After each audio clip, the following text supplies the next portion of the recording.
안녕하십니까?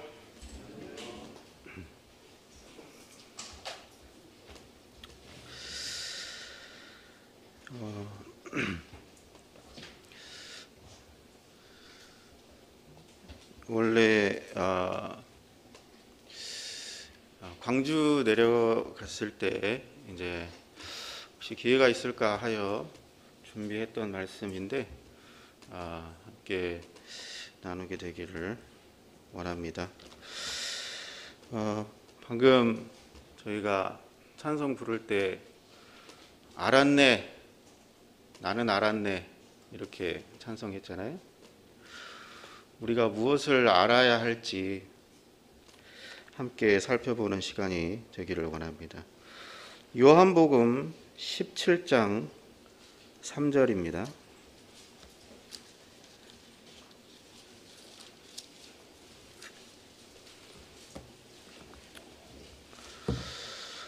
요한복음 17장 3절.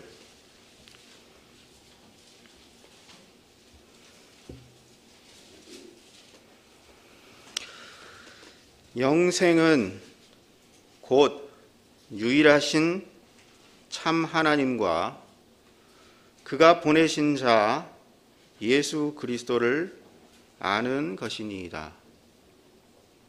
오늘은 이 말씀을 가지고 함께 교제 나누기를 원합니다. 여기 영생은 이렇게 말씀하고 있죠. 영생이라는 것이 무엇일까? 그러니까 저희가 생각해 봐야 될 것 같습니다.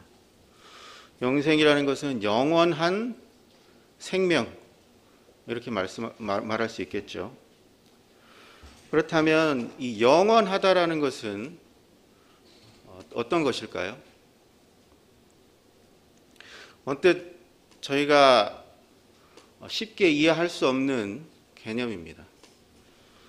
왜 그러냐 하면 저희는 유한한 사람이기 때문이죠.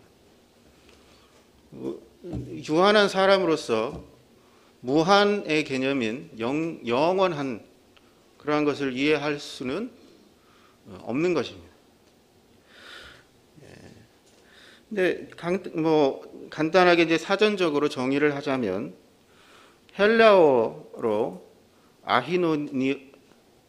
아히오니오스라는 단어인데 이것은 이제 시작도 없고 끝도 없고 언제나 있어 왔고 언제나 있을 것, 이러한 것을 이제 영원하다라는 말로 저희가 표현하고 있습니다.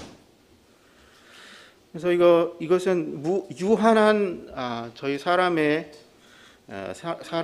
생각으로서는 우리가 다 이해할 수 없는 개념입니다.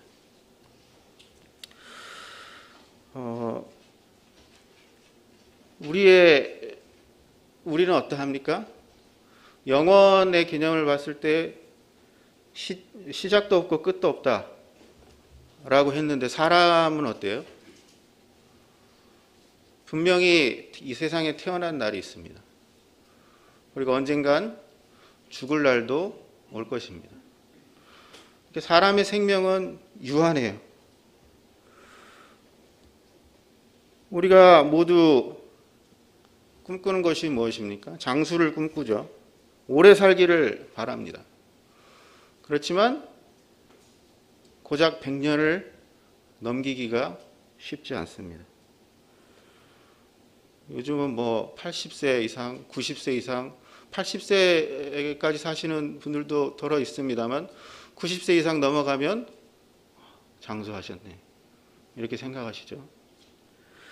사람의 수명이라는 것은 이렇게 유한합니다. 성경에서는 어때요? 가장 오래 산 사람이 몇 세까지 살았습니까? 거의 천년을 살았죠. 무두셀라라고 창세기에 나오는 인물인데 969세를 향수했습니다. 그 사람이 이 성경에 기록된 가장 오래 최장수했던 사람입니다. 그런데 욥기 14장 말씀을 보게 되면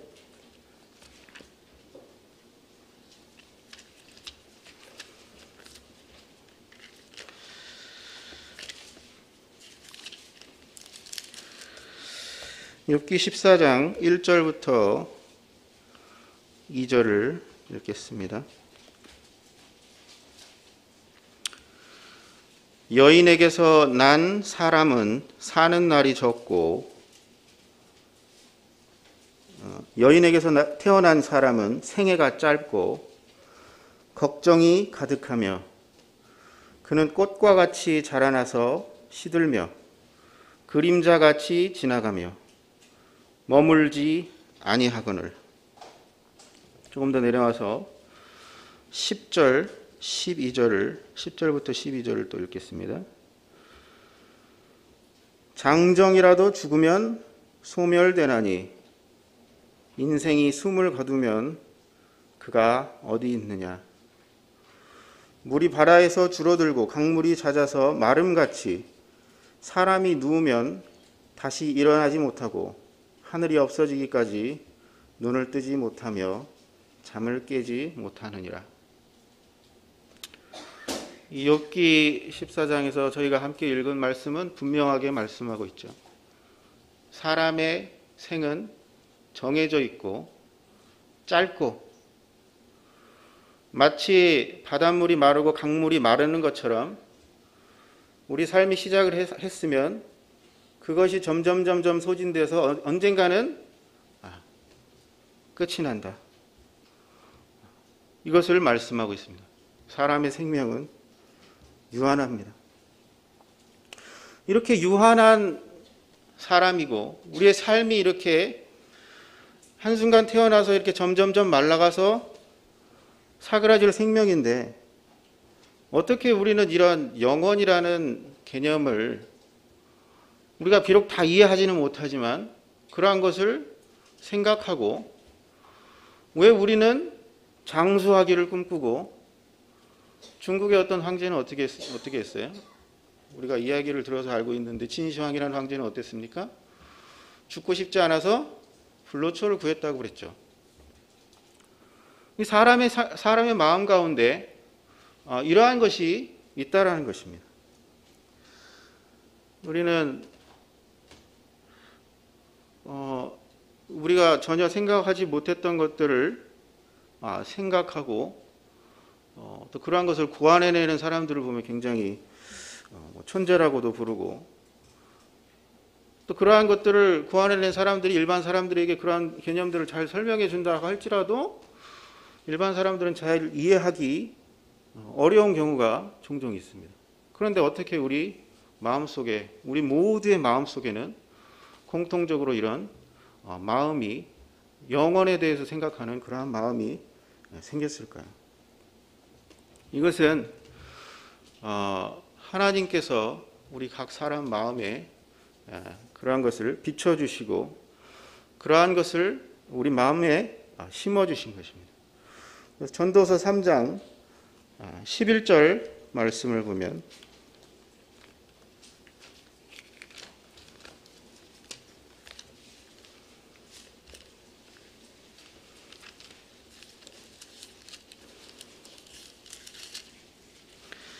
전도서 3장 11절의 말씀을 보면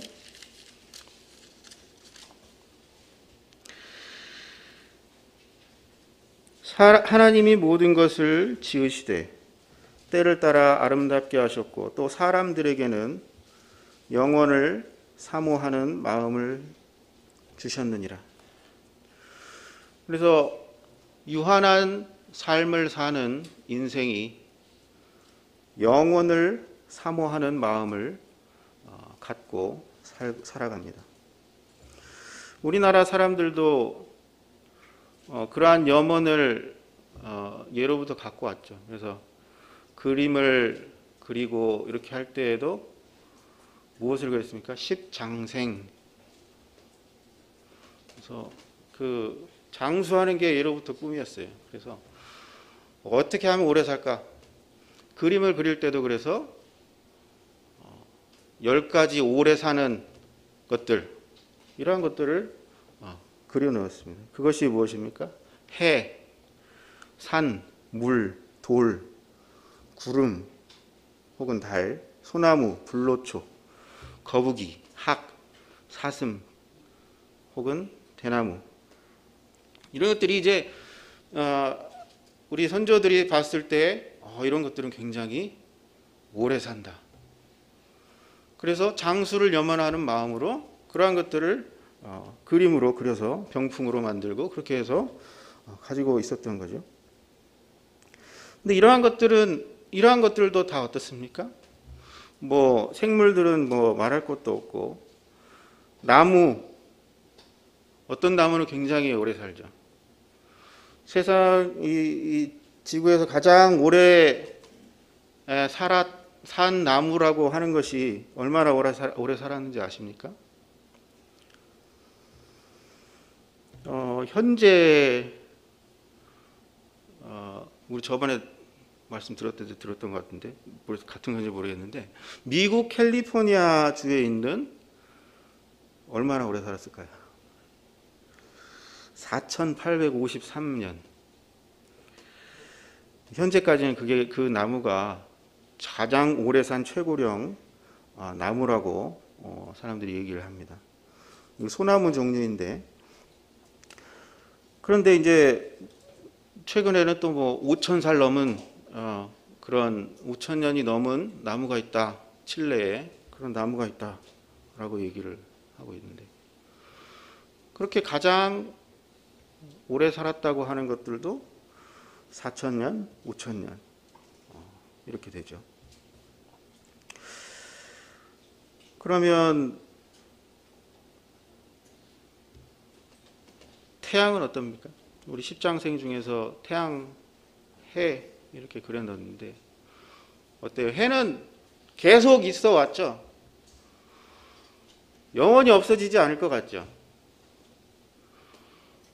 그런데 태양이라는 것은 과학자들이 설명하기를 그것은 이제 수소가스가 핵융합을 일으켜 가지고 이렇게 그런 에너지를 만들어내고 그렇게 불타오르고 있다라고 얘기를 하고 있습니다. 근데 어때요? 우리가 다 알다시피 연료가 다 떨어지면 그것도 언젠가는 없어지게 될 것입니다. 물론 그것이 언제일지는 알 수 없지만 그것은 분명히 불타고 있고 소멸하게 될 것이죠. 나라의 역사는 어떠합니까? 이 세상에서, 우리 세계에서 영원히 없어지지 않는 나라가 있습니까? 어떤 나라의 역사들은 굉장히 짧고요. 어떤 나라의 역사들은 굉장히 깁니다. 오래 간다고 하지만 우리가 세계의 역사를 배우게 될 때 그러한 나라들이 일어나고 또 없어지고 이러한 세계의 역사들을 우리가 보아왔습니다. 그래서 우리 자신을 돌아보고 우리 주변의 모든 사물들을 돌아보고 우리가 생각할 수 있는 모든 것들을 우리가 헤아려 본다고 할지라도 이 세상에 영원한 것이란 없다라는 결론을 우리가 내릴 수 있을 것 같습니다. 그런데 이 말씀에 우리가 본문 말씀을 본 것처럼 하나님께서 이 영생을 말씀하고 있습니다. 하나님께서 영원한 분이시죠. 영원한 하나님께서 우리에게 말씀하신 이 영생이란 것이 무엇인가? 우리가 도저히 둘러보아도 영원한 것이란 찾을 수가 없는데 하나님께서 우리에게 약속하신 이 영생이란 무엇인가? 이 영원한 하나님이라고 했을 때에 그 영원하다라는 개념과 여기서 말씀하고 있는 영원의 개념은 조금 저희가 달리 생각해 보아야 할 것이라고 생각이 되어집니다. 왜냐하면 이미 우리는 이 땅에 태어나서 시작한 지점이 있어요. 우리의 삶은 시작도 없고 끝도 없는 그러한 영원한 그러한 개념이 아닙니다. 그럼 여기서 말씀하고 있는 영생이란 무엇입니까? 우리가 죽지 않을 수 있습니까? 하나님께서 말씀하실 때 한 번 죽는 것은 사람에게 정하신 것이요 그 후에는 심판이 있다고 말씀하고 있습니다. 그럼 여기서 말씀하고 있는 영생이라는 것은 무엇입니까? 여기서 말씀하고 있는 영생은 영원한 형벌, 영벌과 반대되는 개념이라고 말씀할 수가 있겠습니다. 이 영원한 형벌은 하나님께서 정하신 것이라고 했는데 이것은 둘째 사망이라고도 하지요. 요한계시록 20장 4절부터 6절까지 함께 읽겠습니다. 요한계시록 20장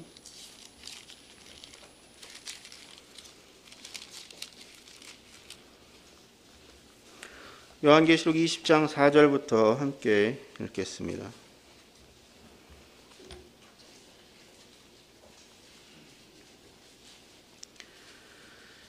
또 내가 보좌들을 보니 거기에 앉은 자들이 있어 심판하는 권세를 받았더라. 또 내가 보니 예수의 증거와 하나님 말씀을 인하여 목배임을 받은 자의 영혼들과 또 짐승과 그의 우상에게 경배하지도 아니하고 이마와 손에 그의 표를 받지도 아니한 자들이 살아서 그리스도로 더불어 1000년 동안 왕노릇하니 그 나머지 죽은 자들은 그 1000년이 차기까지 살지 못하더라. 이는 첫째 부활이라. 이 첫째 부활에 참여하는 자들은 복이 있고 거룩하도다. 둘째 사망이 그들을 다스리는 권세가 없고 도리어 그들이 하나님과 그리스도의 제사장이 되어 1000년 동안 그리스도로 더불어 왕노릇하리라.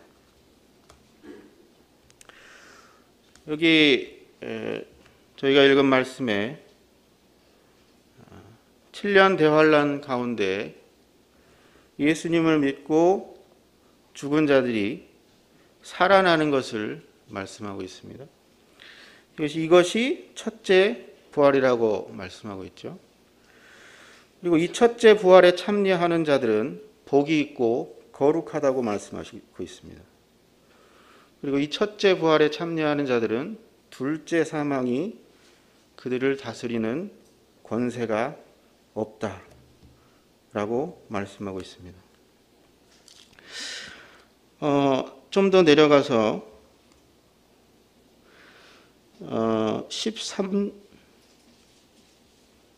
11절부터 또 계속 읽어보겠습니다. 20장 11절부터 또 내가 크고 흰 보좌와 그 위에 앉으신 자를 보니 땅과 하늘이 그 앞에서 피하여 간 데 없더라. 또 내가 보니 죽은 자들이 물온대소하고 그 보좌 앞에 섰는데 책들이 펴있고 또 다른 책이 펴졌으니 곧 생명책이라. 죽은 자들이 자기 행위를 따라 책들에 기록된 대로 심판을 받으니 바다가 그 가운데서 죽은 자들을 내어주고 또 사망과 음부도 그 가운데서 죽은 자들을 내어주며 각 사람이 자기의 행위대로 심판을 받고 사망과 음부도 불못에 던지우니 이것은 둘째 사망 곧 불못이라. 누구든지 생명책에 기록되지 못한 자는 불못에 던지우더라. 여기서 둘째 사망에 관해서 말씀하고 있습니다. 크고 흰 보좌가 섰고 그 위에 앉으신 분께서 물론 대소하고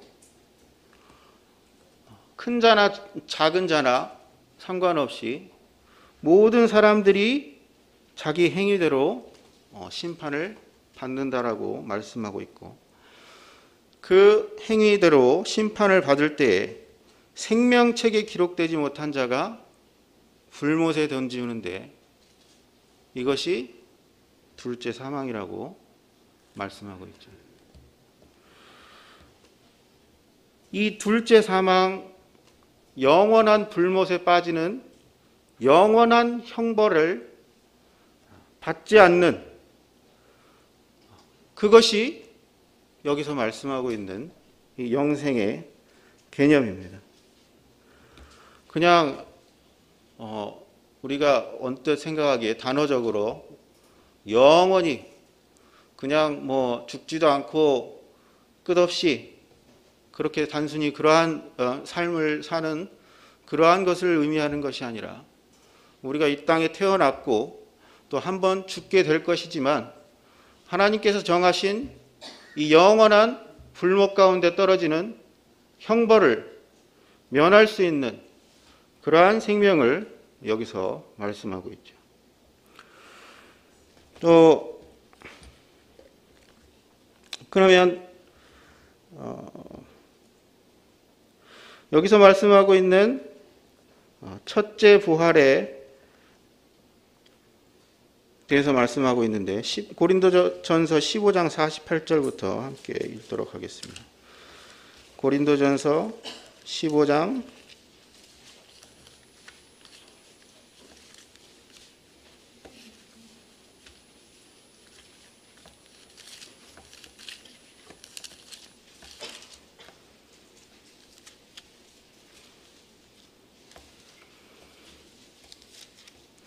15장 48절, 무릇 흙에 속한 자는 저 흙에 속한 자들과 같고 무릇 하늘에 속한 자는 저 하늘에 속한 자들과 같으니 우리가 흙에 속한 자의 형상을 입은 것 같이 또한 하늘에 속한 자의 형상을 입으리라. 형제들아, 내가 이것을 말하노니 혈과 육은 하나님 나라를 유업으로 받을 수 없고 또한 썩은 것은 썩지 아니할 것을 유업으로 받지 못하느니라. 보라, 내가 너희에게 비밀을 말하노니 우리가 다 잠잘 것이 아니요 마지막 나팔의 순식간에 홀연히 다 변화하리니 나팔 소리가 나매 죽은 자들이 썩지 아니할 것으로 다시 살고 우리도 변화하리라. 이것은 첫째 부활에 참여하는 성도들에 관해서 말씀하고 있습니다. 우리가 요한계시록에서 읽어봤을 때 7년 대환란 가운데서 예수님을 믿고 죽은 자들이 부활하는 것도 첫째 부활이라고 그랬죠. 예수님께서 구원받은 자들을 이 땅 가운데 공중에 오셔가지고 7년 대환란 전에 예수님을 믿는 자들을 공중으로 끌어올려 데려가실 것입니다. 그때까지 살아있는 자들은 산채로 주님과 공중에서 만나 끌어올려질 것이고, 산자들보다 앞서서 예수님을 믿고 죽은 자들이 부활하여서 먼저 공중으로 끌어올려져서 주님과 만나게 될 것인데, 이처럼 마지막 나팔에 순식간에 홀연히 변화하여 주님과 만날 것이라고 말씀하고 있습니다. 이 부활이 첫째 부활인 것이죠. 그래서 이때에 주님께서 공중으로 오시고 주님 안에서 잠잔 자들을 끌어올리실 때, 그때 부활에 참여하는 자들과 또 7년 대환란 가운데 예수님을 믿고 죽은 그러한 성도들이 부활하는 이 두 가지 사건을 모두 합쳐서 첫째 부활에 참여하는 것이라고 말씀하고 있습니다.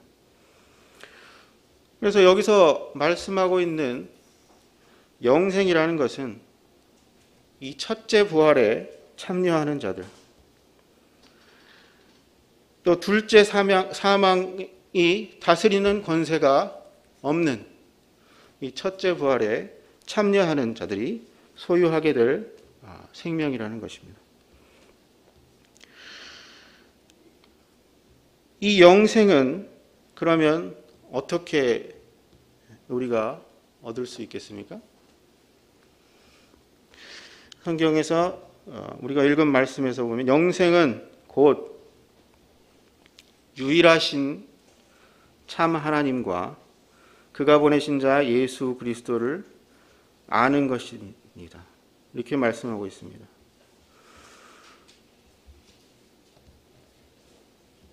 이 영생은 유일하신 참 하나님을 아는 것으로 우리가 받을 수 있습니다. 유일하신 참 하나님. 세상에는 많은 신들이 있죠.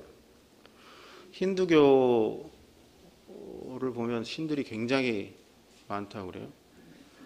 일본만 해도 어떻습니까? 일본만 해도 뭐 세상 모든 것이 모든 것에 다 신이다. 이러한 그런 사상이 있는 것 같아요. 그래서 뭐 거의 뭐 사람 수만큼 신이 있다. 이렇게 얘기를 할 정도인 것 같은데 세상에는 이토록 신으로 섬기는 것들이 아주 많습니다. 그런데 성경이 말씀하고 있는 것처럼 하나님은 유일하시다라는 것입니다. 이 세상에 온 세상의 신은 단 한 분뿐이고 그분이 곧 하나님이시다라고 말씀하고 있습니다. 이사야 45장 5절에 보면 나는 여호와라 나 외에 다른 이가 없나니 나밖에 신이 없느니라 라고 말씀하고 있습니다. 이 세상에 아무리 신이 많다고 하더라도 성경에서 말씀하고 있는 유일하신 하나님은 여호와 하나님 한 분뿐입니다. 또 그분은 참 하나님이십니다. 이 세상에 여러 사람들이 섬기고 있는 신들과 구별되는 참 하나님이십니다. 이사야서 44장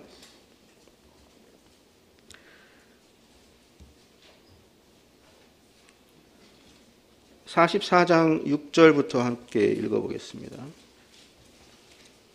이사야서 44장 6절부터 읽겠습니다. 좀 깁니다만 이사야서 44장 6절부터 20절까지 읽어보겠습니다. 이스라엘의 왕인 여호와 이스라엘의 구원자인 만군의 여호와가 이같이 말하노라. 나는 처음이요 나는 마지막이라. 나 외에 다른 신이 없느니라. 내가 영원한 백성을 세운 이후로 나처럼 외치며 알리며 나에게 설명할 자가 누구냐. 있거든 될 일과 장차 올 일을 그들에게 알릴지어다. 너희는 두려워하지 말며 겁내지 말라. 내가 예로부터 너희에게 듣게 하지 아니하였느냐. 알리지 아니하였느냐. 너희는 나의 증인이라. 나 외에 신이 있겠느냐. 과연 반석은 없나니 다른 신이 있음을 내가 알지 못하노라. 우상을 만드는 자는 다 허망하도다. 그들이 원하는 것들은 무익한 것이거늘 그것들의 증인들은 보지도 못하며 알지도 못하니 그러므로 수치를 당하리라. 신상을 만들며 무익한 우상을 부어 만든 자가 누구냐.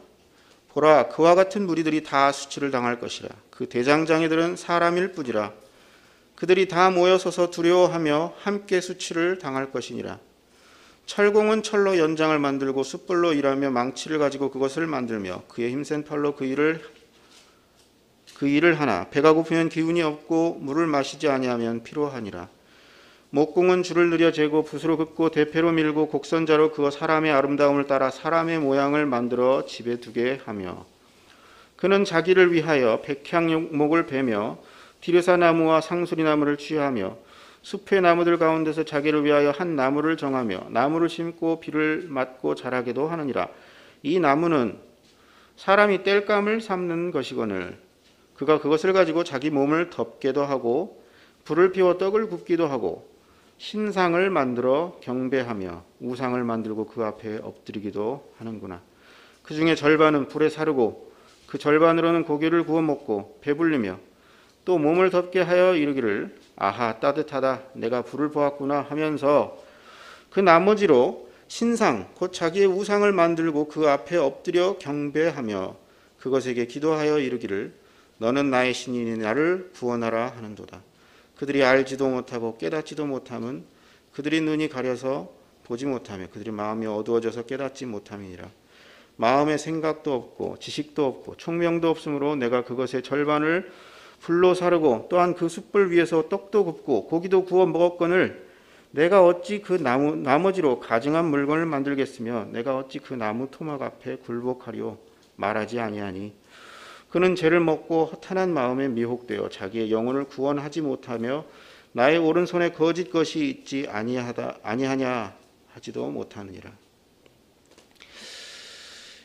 이것은 참으로 저희가 그냥 읽어보기만 하더라도 참 이 세상의 우상들, 거짓 신들은 참으로 허탄한 것이구나 깨닫게 되지 않습니까? 이러한 우상을 만드는 사람들은 나무를 꺾어다가 자신의 땔감을 삼고 또 불을 피워 음식을 조리하는 그런 나무로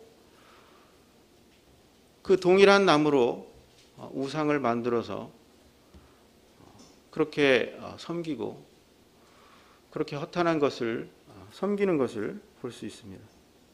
그것들은 사람을 축복하지도 못하고 또 사람을 벌하지도 못하는 스스로 움직이지도 못하는 그래서 사람이 그것을 단단히 붙들어 매고 고정해야만 하는 그러한 우상들이라고 성경은 말씀하고 있습니다.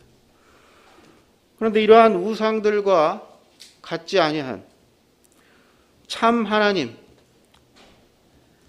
천지를 창조하신 창조주 하나님, 이 하나님을 우리가 알아야 되는 것입니다. 하나님께서 천지를 창조하시고 만물을 창조하실 때 하나님께서 자신의 형상을 따라서 우리 사람을 또한 창조하셨습니다.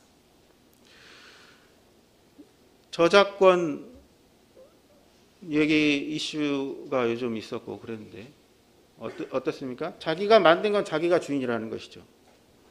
하나님께서 사람을 만드실 때 분명한 저작권을 나타내셨습니다. 하나님께서 자기의 형상을 따라서 사람을 지으셨다고 말씀하고 있습니다. 창세기 1장 27절에 보면 하나님께서 자기 형상대로 사람을 지으셨다고 말씀하고 있습니다. 그래서 사람의 주인은 이 창조주 하나님이신 것입니다. 또 히브리서 3장 4절에 보면 집마다 지은 이가 있으니 만물을 지으신 이는 하나님이시라고 말씀하고 있습니다. 우리가 알아야 할 이 하나님은 유일하신 하나님이고 또 참 하나님이십니다. 천지를 지으시고 우리 사람을 지으신 우리 사람의 주인 되신 창조주 하나님이신 것입니다. 불행히도 많은 사람들이 이 창조주 되신 하나님을 모른 채 살아가고 있죠. 우리는 우리 스스로에게 질문을 한번 해볼 필요가 있습니다. 나의 주인은 누구인가?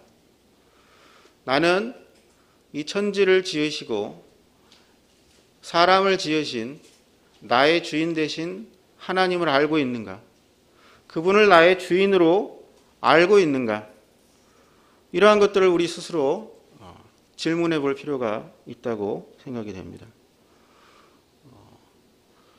우리 가운데 구원받지 못한 분들이 계십니까? 이러한 질문들을 한번 천천히 마음속에 한번 생각해 보시기 바랍니다. 나는 이 유일하신 참 하나님을 알고 있는가? 나는 혹시 다른 거짓된 것들을 믿고 있지는 않은가?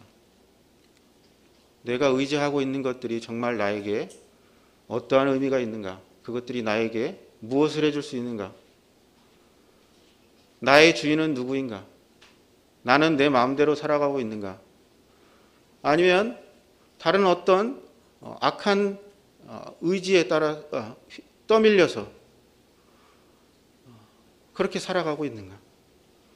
한번 마음속 깊이 한번 질문을 해보시기를 바랍니다. 성경은 영생은 곧 유일하신 이 참 하나님을 아는 것이라고 말씀하고 있습니다.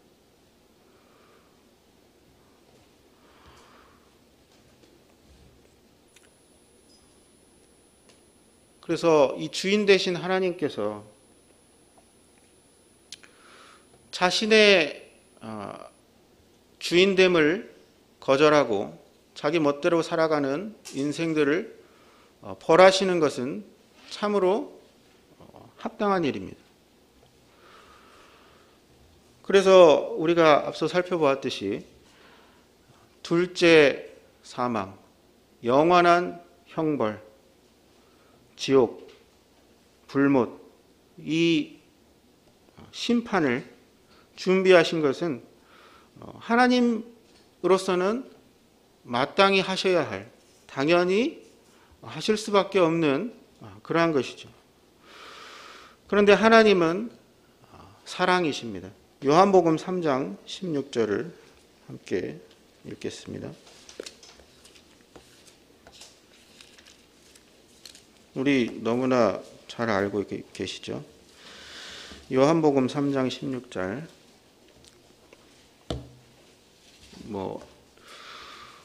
다 외우실 수도 있을 것입니다. 하나님이 세상을 이처럼 사랑하사 독생자를 주셨으니 이는 저를 믿는 자마다 멸망치 않고 영생을 얻게 하려 하심이니라.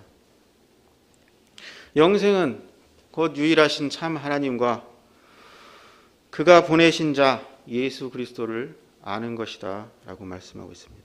하나님께서 세상을 사랑하셔서 세상에 있는 사람들을 사랑하셔서 독생자를 보내셨다고 말씀하셨습니다. 우리가 보통 누군가를 어디로 보낼 때에는 아무 목적 없이 보내지 않죠. 너 그냥 저기 가. 아무 목적 없이 보내지 않습니다. 사람이 사람을 보낼 때는 반드시 목적을 가지고 보내는 것이죠. 그런데 하나님께서 그 독생자를 세상에 보내셨다고 말씀하고 있습니다. 그 보내신 목적은 무엇일까요? 요한복음 3장 16절에서 저희가 읽어봤듯이 세상을 이처럼 사랑하사 독생자를 주셨으니 이는 저를 믿는 자마다 멸망치 않고 영생을 얻게 하려 하심이니라. 하나님께서 정하신 심판, 그 불못, 영원한 형벌 가운데 사람이 들어가는 것을 원치 않으시기 때문에 하나님께서 그 사랑하시는 아들 독생자 예수 그리스도를 보내신 것입니다. 그래서 이 예수님은 하나님께서 보내신 하나님의 아들이십니다. 이분은 하나님과 동등하시고 창조주 하나님과 동등하신 분이세요. 요한복음 1장에 보면 그가 없이 이 땅에 지어진 모든 것들이 그가 없이는 지어진 것이 없다고 말씀하고 있습니다. 만물이 그로 말미암아 지은 바 되었으니 지은 것이 하나도 그가 없이는 된 것이 없느니라.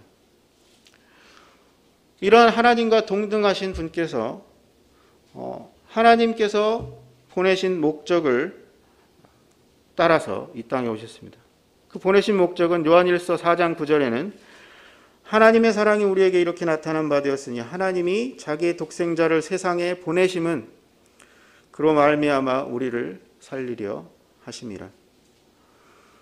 사망을 영원한 형벌인 사망에서 저희를 건지시고 우리를 살리기 위해서 독생자 예수 그리스도를 보내셨습니다. 또 요한복음 3장 17절 우리가 읽은 말씀 그 다음 구절에도 보면 하나님이 그 아들을 세상에 보내신 것은 세상을 심판하려 하심이 아니요 그로 말미암아 세상을 구원받게 하려 하심이라. 이렇게 하나님께서 보내신 목적은 사람을 살리기 위함이고 또 멸망치 않고 영생을 얻게 하기 위함이고, 또 그로 말미암아 세상이 구원을 받게 하려 함입니다. 예수님께서도 내가 하늘에서 내려온 것은 내 뜻을 행하려 함이 아니요 나를 보내신 이의 뜻을 행하려 함이니라, 이렇게 말씀하셨습니다. 예수님께서 내려오신 것도 하나님께서 보내신 목적에 충실하여서 하나님의 보내신 뜻을 이루기 위해서 이 땅에 오셨습니다. 그러면 하나님께서 그 보내신 뜻을 어떻게 이루셨습니까? 어떻게 이 영벌에 처해야 할 하나님의 주권됨을 알지도 못하고 자기의 뜻대로 살아가고 죄 가운데 살아가는 그러한 죄인들을 어떻게 그 형벌 가운데서 구하시고 그 생명을 주시기 위해서 어떻게 하셨습니까? 예수님께서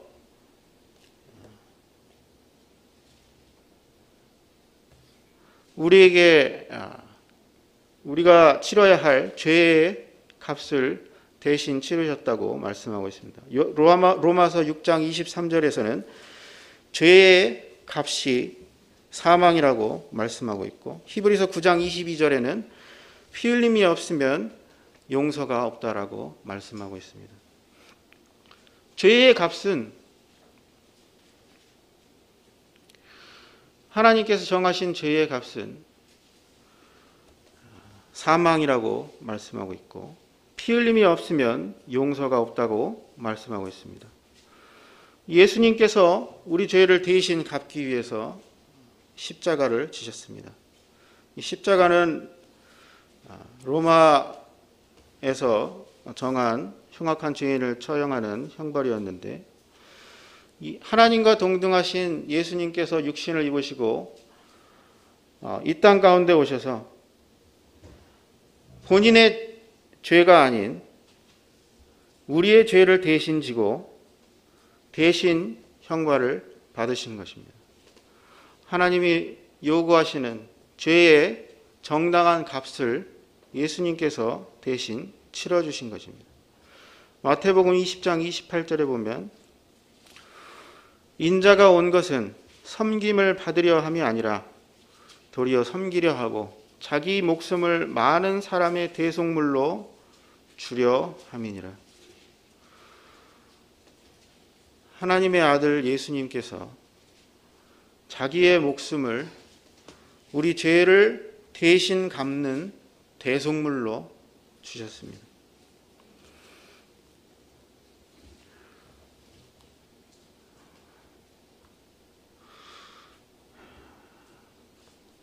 시간이 많지가 않은데,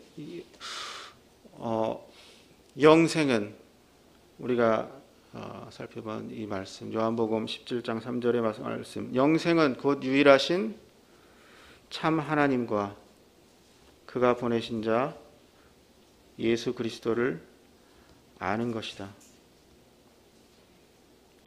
그래서 영생은 유일하신 참 하나님, 창조주 하나님을 아는 것에서 시작합니다. 또 그가 보내신 자 예수 그리스도를 아는 것에서 시작합니다. 아는 것이라는 것은 단순히 우리가 지식적으로 그런 일이 있었구나 이렇게 아는 것이 아닙니다. 이것은 지식에 기반하지만 그러나 그 뒤에 우리의 믿음을 거기에 두어야 하는 것입니다. 우리가 알고 있는 많은 쓸데없는 지식들이 많이 있죠. 그러나 그런 것들이 어떨 때에는 우리에게 아무런 도움이 되지 않는 그런 많은 지식들이 있습니다. 그런데 유일하신 참 하나님을 아는 것, 또 그가 보내신 자 예수 그리스도를 아는 것, 또 단순히 그러한 것을 정보로만 아는 것이 아니라 거기에 우리의 믿음을 얹어서 그것을 하나님께서 참 하나님이신 것과 또 그가 우리를 죄에서 구원하시기 위해서 그 아들 예수 그리스도를 보내셨고 그 아들 예수 그리스도께서 대속의 피를 흘리시고 십자가에서 자기 생명을 내어주신 것으로 우리를 죄에서 건지셨다라는 것을 우리가 마음에 믿을 때 그것이 우리에게 하나님께서 약속하신 이 참된 생명, 이 영생을 소유하게 하는 것입니다. 그래서 이렇게 여러분들에게 질문을 다시 한번 드리겠습니다. 여러분은 유일하신 참 하나님을 알고 계십니까? 그분이 창조주 하나님이시고 그분이 우리의 주인 되신다는 것을 믿고 계십니까? 여러분은 그 하나님께서 보내신 예수 그리스도를 알고 계십니까? 그분이 왜 이 땅에 오셨는지, 또 그분께서 이루신 십자가의 사역이 어떠한 의미가 있는지 여러분은 알고 계십니까?